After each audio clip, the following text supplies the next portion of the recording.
Avec l'augmentation mondiale des prix du pétrole, les gens réfléchissent à la manière d'économiser du carburant dans leur voiture, que ce soit en achetant des voitures plus économiques ou en essayant de modifier leurs voitures pour les rendre plus économiques.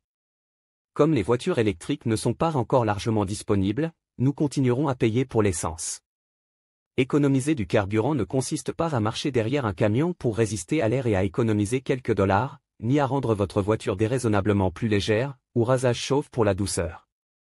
Économiser du carburant est une question scientifique et réfléchie, et aujourd'hui je rassemble pour vous 6 choses qui vous aident à économiser efficacement du carburant, selon des études qui ont fait leurs preuves, et non selon mon opinion personnelle.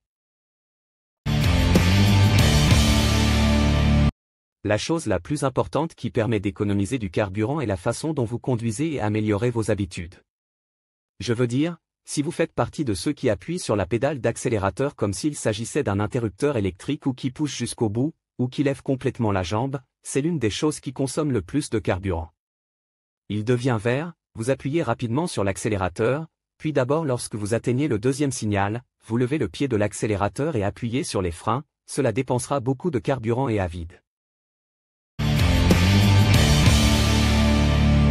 La voiture est arrêtée par ce qu'on appelle le frein moteur, le freinage moteur ou décélération est l'utilisation du moteur pour réduire la vitesse de la voiture. Si vous descendez ou vous calmez à grande vitesse, il est préférable de laisser la voiture dans le D et de ne pas la mettre dans le N. En la mettant dans le D, les pulvérisateurs se ferment complètement pendant le refroidissement. Alors que si vous les mettez dans le N, ils démarreront et dépenseront du carburant afin de maintenir le moteur en marche.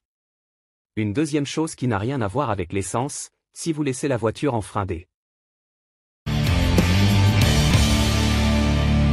Des études ont été menées de plusieurs côtés, et j'ai découvert que si vous marchez à une vitesse de 100 km/h et augmentez la vitesse à 130, cela vous fera dépenser du carburant à un taux de 26% de plus que le total de votre consommation totale.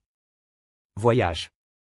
Je veux dire, si votre trajet consomme 40 $, par exemple, et que vous augmentez la vitesse de 100 à 130, cela vous coûtera environ 50 $ au lieu de 40 $, tous les 15 km/h de vent latéral, la voiture réduit sa consommation de carburant d'environ 13%. Vous savez que 15% de la dépense de carburant est due au manque de pression d'air dans les pneus, et vous savez que la chose la plus négligée dans notre voiture est la pression des pneus, pensant que la pression des pneus ne diminue pas à moins d'insérer un clou dedans. La vérité est que le pneu est normal, sa pression chute de 1 à 3 psi par mois. Le pneu est composé de plusieurs couches sans crevaison dues au caoutchouc. Le pneu est normal, sa pression est comprise entre 33 et 35 psi et la voiture est froide. Si la pression chute de 30 à moins, la surface de contact avec le sol augmente, et la friction augmente ce contact, et cette friction fait que le moteur fait un plus grand effort pour marcher et déplacer la voiture. Et ainsi dépense plus de carburant et vous fait dépenser environ 5 $ pour chaque tranche de 30 $ supplémentaires par tranche de 30 $ que vous faites le plein d'essence. Si vous souhaitez réduire la consommation d'essence, vous pouvez démarrer les changements de vitesse rapidement et ne pas étendre le nombre de cycles à des cycles élevés. Certaines voitures disposent d'un bouton éco ou économie. Lorsque vous appuyez sur la vitesse, elle s'enclenche rapidement et réduit également le travail du compresseur.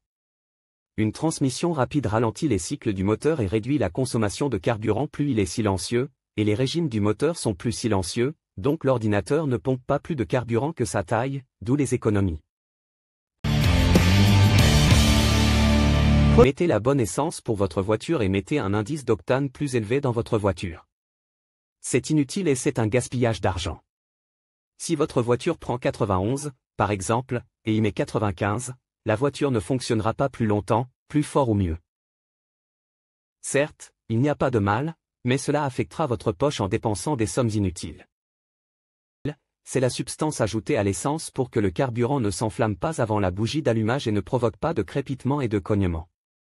Si votre voiture n'est pas sportive ou si sa pression moteur est élevée, vous n'avez besoin que de 91% du carburant. S'il vous plaît, évitez tout ce qui est bon marché et illogique qui est commercialisé, comme mettre du diesel au lieu de l'essence, ou installer une tornade, que certaines personnes vendent pour environ 79 $. L'installation d'une pièce de 10 $ sous le tambour avec une prise d'ordinateur vous permet également d'économiser des centaines de dollars en carburant. Ceci et des choses similaires ne sont que des paroles vides de sens. De nombreuses expériences ont été réalisées par des personnes neutres, elles ont joué au banc d'essai, et ils ont parcouru de grandes distances pour voir s'ils pouvaient économiser du carburant, et tout cela s'est avéré n'être que de vains discours. Ce que je voudrais conclure, c'est celui que j'ai évoqué au début de l'épisode. Plus d'économie de carburant, c'est la façon dont vous conduisez la voiture, la façon dont vous conduisez, vos pieds protégés, en parcourant chaque voie, chaque route et chaque ligne supportant la consommation de carburant et les violations. Maintenir un entretien régulier, assurez-vous que les pneus sont bien gonflés et conduisez tranquillement, cela vous fera économiser beaucoup.